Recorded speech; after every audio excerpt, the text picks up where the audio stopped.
here we are again for another one of our startup stories, and I'm with Toby Tonro of Drone Evolution. Good morning, Toby. Good morning, Dylan. How are you? Excellent. I'm fantastic. Thank you. So let's start off with the obvious question.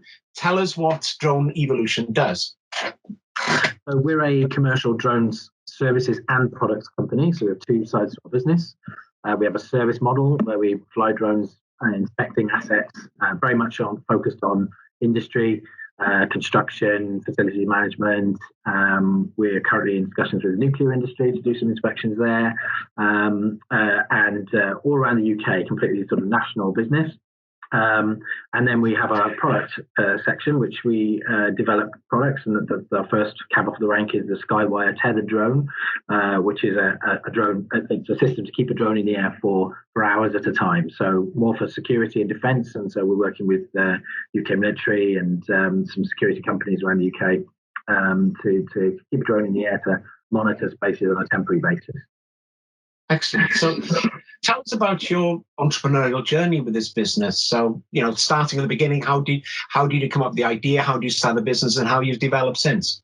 So I'm one of three directors. The initial germ of the idea came from my two co-directors, John Young and Clayton Ernie, who were working for a facilities management company running their drone services model at the time, but they had some ideas about where it could go.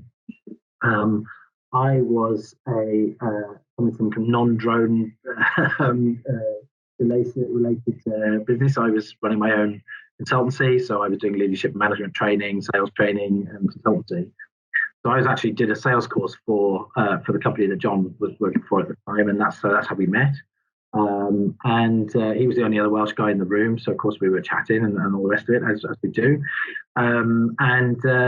It's about 3 or 4 months after that, he mentioned that they were doing drones, and about 3 or 4 months after that, he said, I'd like to talk to you about, we've got an idea for a business.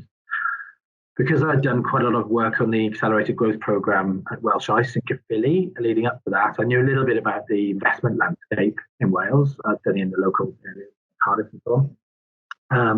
And so I was able to help get the syndicate together to help start Drone Evolution. So the guys had an idea for a product, but I kind of asked them the Dragon's Den question: is this a product or a company? And so that's where we had the kind of idea to actually have a dual kind of arm to the business, because the idea with the service model is that it helps fund the business while we do the product development, rather than a kind of a typical product development journey where it might be a 2-year life cycle before you can even commercialize. So we were out and already selling the services before we had the product ready, and so that was what attracted the investors as well. So we raised a relatively small amount of money through the Angels Invest Wales platform. 2 of the syndicate came from people that we knew from Welsh Ice, so absolutely that ecosystem was very helpful for us. And indeed, Andrew Diplock was our lead investor, and he was one of the coaches on the AGP that we brought in. So that was great to have some established relationships with both Andrew and Ashley Cooper was the other one that I knew beforehand as well. And so that was great for us to help get that off the ground. So to be honest, the easiest part of the journey was raising the money, which isn't what you always hear. But that was relatively straightforward. And obviously DevBank then came in and match funded. So that got us started, and so we started in November, I think November 20. I don't remember the years now. November 2018, so we're 2 years into the journey now, and of course all sorts of stuff has happened in that 2 years. Not least obviously COVID impact, but even then, with the product has evolved and changed, mainly down to client demands and how it's clients want to see it work, and what we understand would be useful in the marketplace, and the product being the tethered drone, which we've called Skywire, so it has a name now. I'm pleased to say we've gone into partnership with a worldwide manufacturer of drones, a company called Unique, who are probably about the second or third biggest seller of drones behind DJI, who have most of the market, but Unique have a decent section of the market. The European headquarters is based in Germany, so we partnered with them, and we're now the official provider of a tethered system to Unique. So that's a great start for us. They've got clients waiting for a tethered system for a couple of years, notably their police forces and things like that. Obviously on the service side of the business, we took sort of 6 months to get off the ground, but we really started hammering it with mobile phone mast inspections, and that really helped us establish a UK-wide network of or UK-wide service model, which is rare in the industry. Most phone service providers can't really provide the kind of national model that we can. So that's been a way for us to establish a point of difference there. And as a result, now only this morning now we're talking to the Magnox about potentially providing nuclear support for decommissioning and just inspections of assets right across the country. So the fact that we've already established that now in that early part in terms of our UK service provider has now led us to be able to go after some other stuff, some bigger stuff. So I would expect some growth in this year based on that. And obviously when COVID hit, were we able to still provide services? Yes, we were. We were providing services to infrastructure on mobile phone masts, for example, seeing as some of them were being set on fire by arsonists and things like that. It's part of the critical infrastructure. So we were still able to work. We did a lot of work in the early part of the year, which we're doing again, starting again in a couple of months' time, flying over Merthyr coal tip sites and some for Caerphilly as well. And we're doing the coal authority sites in Wales. So we're providing 3D models of coal tip sites, which previously that data had been gathered by somebody walking along it and going, oh, there's a crack there. And some of these things are vast, as you'll know, Dylan. These are critical sites, and they've been making the news over the last couple of years as some of them have started to erode. So another big one for us, and again another proposal for us to work on this year is to actually do more sites across all of the authorities in Wales, and then branch that out nationally, because now we've developed some expertise in that area. So as we've kind of won bits and pieces of work, it's allowed us to develop expertise in those areas to provide those services to other clients. So yeah, it's been quite exciting. COVID delayed our product journey slightly in terms of the development work that we were doing in the early part of last year, but the early part of 2020, where we'd expect to have the product ready for April or May. Actually, it's sort of finally ready towards the end of the year. But some elements are still being finalised, but we are in a position now to go out to market and sell the product. So partnership with Unique is one, working with Fleur, who are a very large system seller in terms of things like sensors and lenses and thermal imaging and things like that, but they also have a range of drones. Some worldwide stuff there, and that's not just UK or even Europe. That's some worldwide stuff. So yeah, some really exciting stuff happening hopefully this year based on the expertise that we've gathered over the first 2 years. Still working out of Caerphilly though, still working out of the same office. We don't really have any plans to move at this particular point. Severe growth might alter that, but I can't see us moving out of that area. It gives us some advantages in terms of geography, but also a ready workforce. And some advantages in terms of cost reduction and access to some grants and things like that because of the area that we're in. So yeah, quite advantageous for us to be there, really. Good. So in the last 2 years, what would you say have been the key factors in the success and the growth of the business? Well, there's been obviously we leveraged our existing network. So in terms of ensuring that we use the network that we already had to start developing some of the early stage of the business.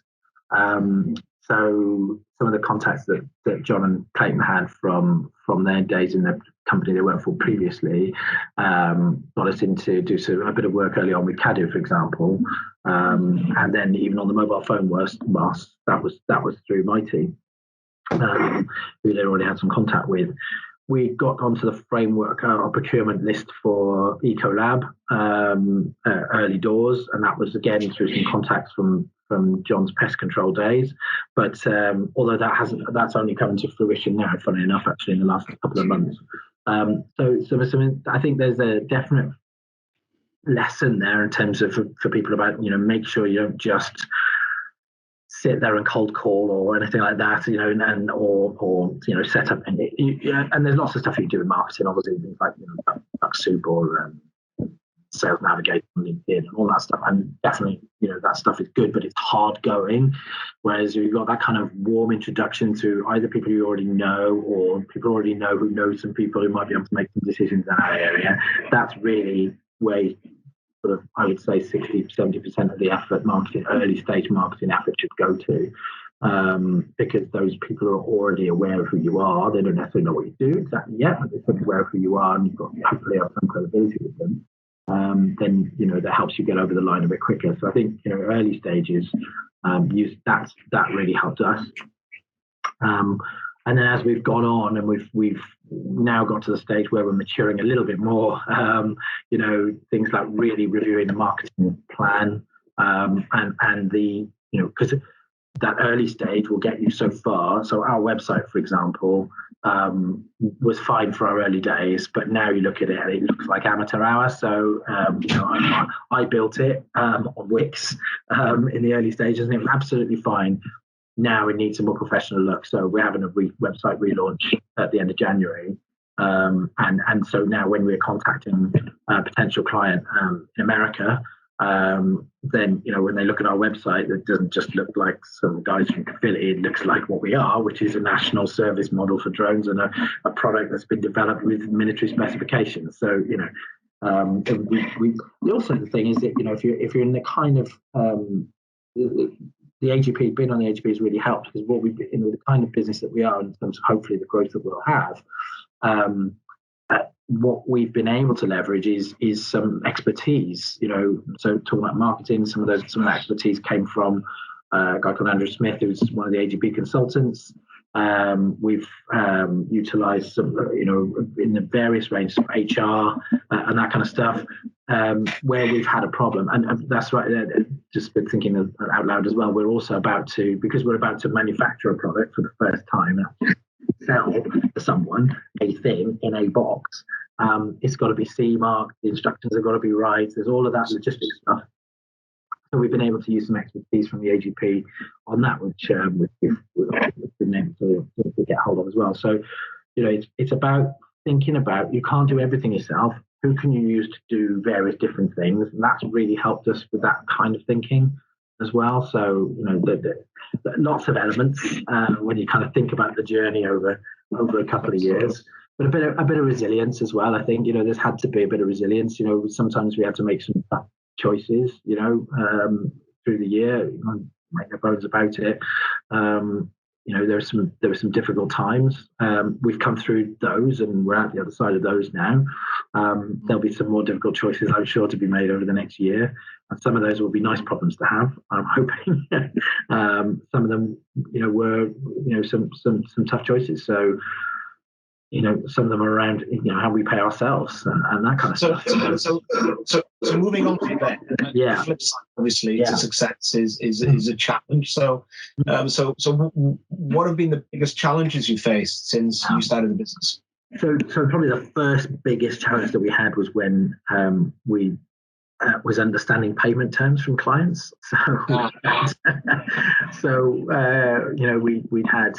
We'd done a heck of a lot of service work, and of course you've got to pay out for drones, you've got to pay out for a van, obviously salary and all the rest of it, training, we'd onboarded a couple of people, and everything was going well, and we were doing the service, and then we were waiting for some actual money to come in, and we were told it was 30 days terms. So we put the invoice in, and then it was like, oh, no, it's 30 days from the end, basically from, you get paid at the end of the following month. So if you put it in at the beginning of the month, it's 60 days. But if you put it in at the end of the month, it's 30 days. And we're like, well, hang on a minute. You said it was 30 days. Well, it is 30 days from the end of the previous month. So we actually got to the point, at one point, I think we had about £1,200 in the account. And we were this close. And the only way we were able to do that was salary deferment and all sorts of stuff. But there was no point raising more money because A, the time wouldn't have allowed it, but B, we had 50 grand, 60 grand's worth of invoices that were due to be paid. So, so it was a kind of from zero to hero in a day. It was like, yes, the money's come in. So that was number one. Number two, which happened later that year, was that we had an awful lot going out, an awful lot of reliance on one client. And of course they pulled the plug. That wasn't about anything to do with our service. It was one of those corporate budget decisions. Like, no spend. So that meant that all of a sudden we had to cut our cloth accordingly and make lots of changes and all the rest of it. So the thing that we're rectifying there is not relying on that one client. Make sure you spread yourself out. And you knew this kind of stuff, but what it's easy to do is to get quite comfortable with that one client because it all seems to be going well and everything's working, and you're spending your time making sure that client is satisfied. You've got the pilot going out to the right spots and all the rest of it, and all the administration stuff. So it's fine. You get that money, and it all gets quite comfortable. But then that stuff can come out of nowhere, and I remember this happening to a cake company that had been around for 100 years, and they'd always supplied to Marks and Spencer's. I think they were based in Newport. And then all of a sudden, Marks and Spencer said, oh, no, well, we're going to go elsewhere now. And they lost them. The business is now, 5 people where it was, 200 or something. And it's very easy to say, but harder to do. But that's definitely something that we have learned. So talking about customers, what's your approach to engaging with customers and truly understanding their needs?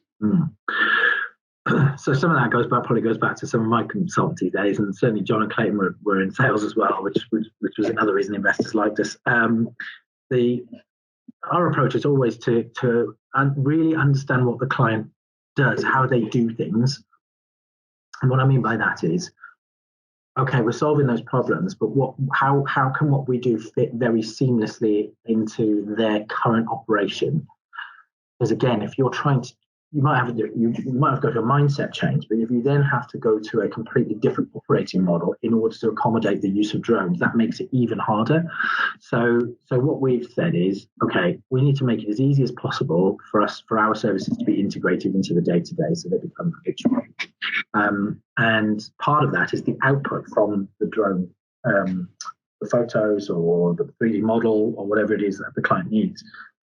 How is it easy for them to integrate that into their day-to-day? So, for example, those who rely on 3D models, they might say to you, oh, yeah, 3D model, that'd be great. You send them your 3D model and it's 20 gigs worth of data, and they're like, what do I do with it? They've got no clue what to do with it. So we spent quite a lot of time. We did a job for Celtic Energy because they were up the road from us. We sat down with them and said, okay, what is it you actually need here? What is it you actually want in terms of your output in the model? And it turned out that the model, the output file that they use is a very small file. And eventually we got to the point where we could find the type of, and it's a typographical model, if you like. It's a topographical model. It's not a point cloud or a really complex 3D model. It's a topographical. It's basically how big is this hill? Yeah, exactly. And so we were able to get that over the line because we were saying, okay, well, we can provide that model. Now that informed then future conversations with other clients about, okay, what outputs do you have? And we asked that question. What outputs do you use? Oh, well, we use Autodesk, so we need RCP files. Great, well, we know how to do that. In the Magnox conversation this morning, I specified this as a question. I said, look, what output files do you need? Then we can make sure that we can vary that. So it's all about us having enough flexibility, but understanding what they want and what they need. It turned out that they don't know yet. So we have to go, okay, well, we can be flexible, but we could also do some recommendations. So that's where we do almost become a consultant. We're almost saying, well, and therefore by having that expertise in that area, that means that as almost like a consultancy conversation, you're establishing your credibility. But has there been any self-doubt at all during the journey? And if there has, how did you overcome it? So there's always doubt.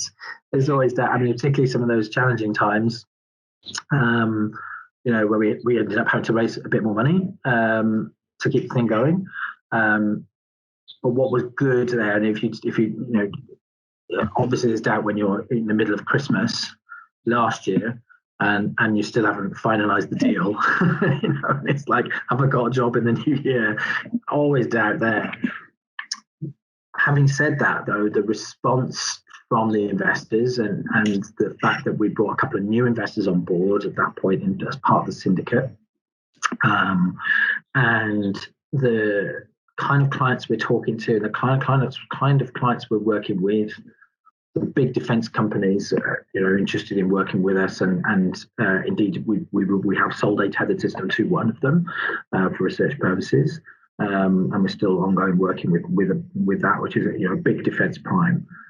So there's always been in the back of my head, we're in the right space here. When we exhibited at DSEI, which is the world's biggest defence show in the Excel in September 2019, on the Welsh Government stand, and the Welsh Government support for that was crucial to get us on there.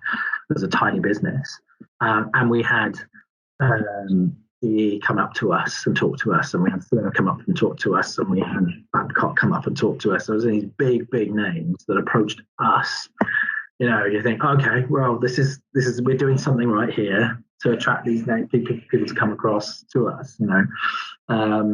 So we knew that we were on the right track, and been working with say UK military, and it takes a long time. Defence procurement is a big it takes ages.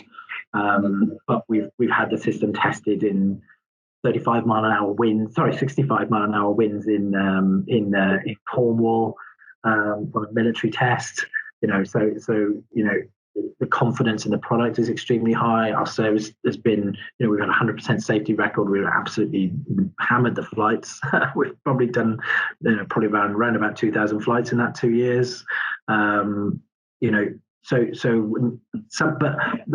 an quite important thing to note, I think, for anybody who's thinking about doing this journey. Sometimes you've got to take a bit of stock of what you have done, because you get stuck in the minutiae of the day to day, and you're panicking. You think, oh, we've got to get this client over the line, or we've got to do this, got to do that. You must get to take stock of what you have done. And it's not until we did a bit of a review of the year we went, actually, we thought we hadn't really done a lot in the year, and it's partly because of COVID, but whatever, that it had been a bit of a wasted year or something. When you actually looked at what we had done and had achieved, which was actually, getting some of this stuff that I mentioned, getting this demo done, demonstrating for a few different kinds of military and an exercise in Poland for a week, sort of that sort of September window when we could travel. The fact that the service model had started really growing again to previous levels. We put 50% turnover on the year. We've done a lot of great stuff, and sometimes you need to take stock in order to really kind of give yourself a right, okay, we're here now. We were there, now we are here. Now we can push on. So I think it's an important thing to make sure that you're doing. And as a result of that, then that thinking, we had our first conference, our first staff conference. Now we're a small, tiny business, and we had to do it over Zoom. But I haven't actually seen our administrator in person since February, because she had an operation just before lockdown started. So she was self-isolating anyway. And I thought it was just really important. So we talk on the phone, we're emailing, all the rest of it. So to get everybody in the team together, and it's a growing team slightly now, which is utilising a couple of people who are going to do some business development stuff for us as well. It was important that, okay, let's start the year, with a bit of a kind of here's where we are. These are the plans for this year. This is what we're doing. We've got pilots who are living completely different parts of the UK, or Whitchurch, Shropshire is one of our pilots based. It's done directly north, but not quite in Wales, but he's Welsh, so it's okay. I haven't seen him very much either. He's remote working. That can get quite lonely. Of course. And there's that kind of real getting people together and saying, right, this is where we are now as a business. It helps you as a business owner. And I think we draw a lot of energy from that. I certainly did. So, moving away from the business slightly. So, if you obviously you've worked with various businesses over the years. So, if there was such a thing as a typical entrepreneur, how would you define them? Well, that is interesting, because having done a bit of work on the AGP, you do get a lot of different types. Probably I worked with Vicky Mann on Near Me Now in the early stages of that business, and I think you can take Vicky as a good example. And also Vicky Norman as well, from Signum. Quite driven people with a strong vision for their business and what it's going to do, but also not afraid to change it if it needs to be changed, or react to client demands, or if you see I had a quick chat with Vicky Mann before Christmas, and actually it's also good to talk to fellow entrepreneurs as well. I think it's another good practice to have, to see how people are getting on, sharing best practice, that kind of thing does no harm. But it's that kind of strong vision, but say not afraid to change it or pivot it slightly if we need to. A good understanding of the market, I think, would also be an aspect of an entrepreneur who's got staying power, is a real good understanding of the market that they're trying to sell into. Some of the guys in the AGP had kind of had a great idea, or what would seem on the surface of a great idea, but they hadn't necessarily done enough real understanding of the market that they were trying to sell to understand how it would work. And it was something I was guilty of in a previous consultancy job as well. We had a piece of software that we could sell. I was like, I'll go into Wales and sell this, and because I hadn't really understood that the market of Wales is made up of SMEs, and they don't have the budgets to spend on that kind of piece of software, even if they have the will. So it's that kind of thing. It's that real kind of detailed understanding of the market you're trying to get into, rather than going, hey, this is a great idea, this will work. I think it's that energy. I think a good figurehead has a real high level of energy that they can espouse, even if they're not the technical person that does the minutiae. And that works for us as a trio. Is that John is our technical director. He doesn't do any of this stuff. He wouldn't sit here talking to you. No disrespect. He's like a genius. He comes up with this. If I put this with this, he's not. He's a bloke from Church Village with an interest in electronics. He's not got a degree, or anything like that. But he's been able to create stuff that two people told us was impossible to create.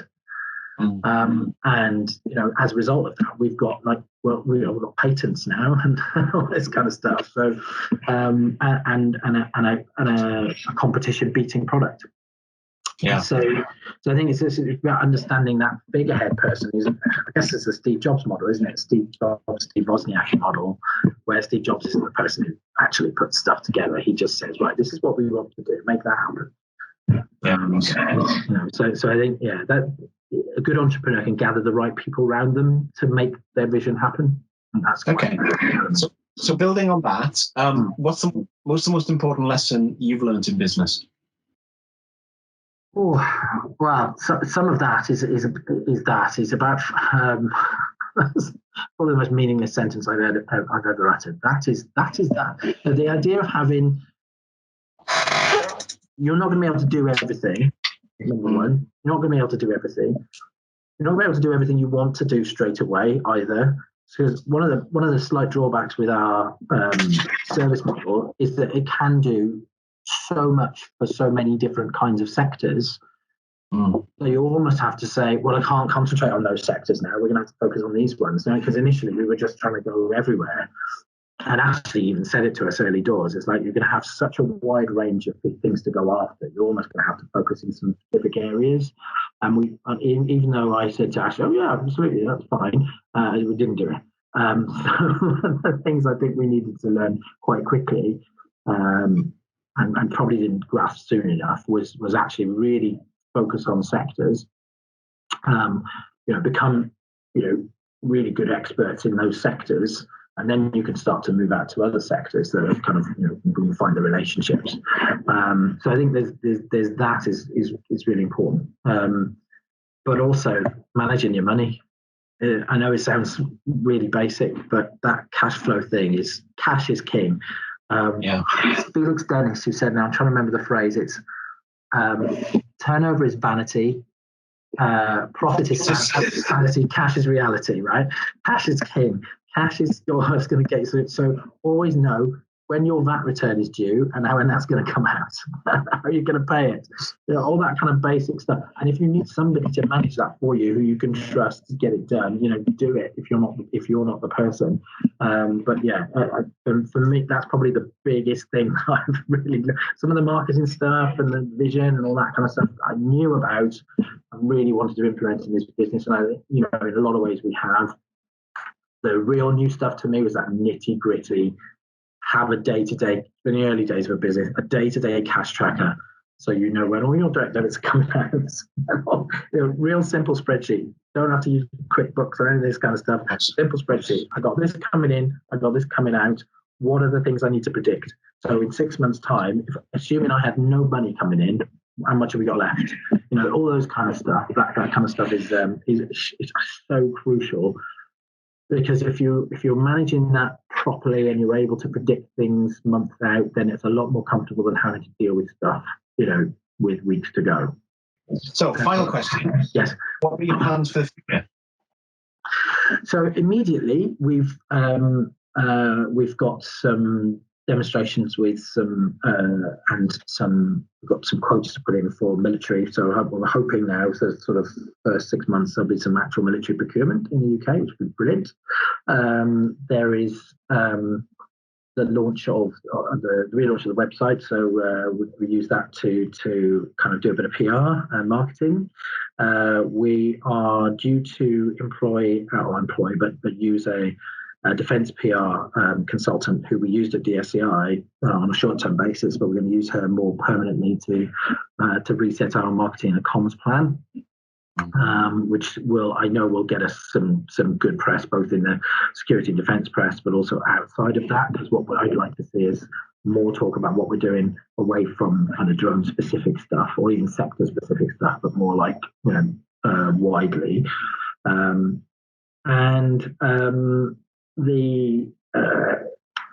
The relaunch with Unique, so that's the one based in Germany. So unfortunately we can't travel to Germany because we're supposed to be.